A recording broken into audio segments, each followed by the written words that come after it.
Here I have Honor X-A1, and today I'm going to show you how to set this device up.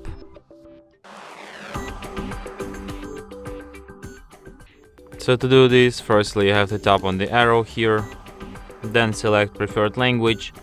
I'll just stay with English and tap next.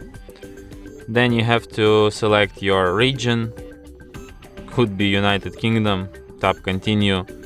Then you have to agree with user agreement and privacy, security and protection, tap next.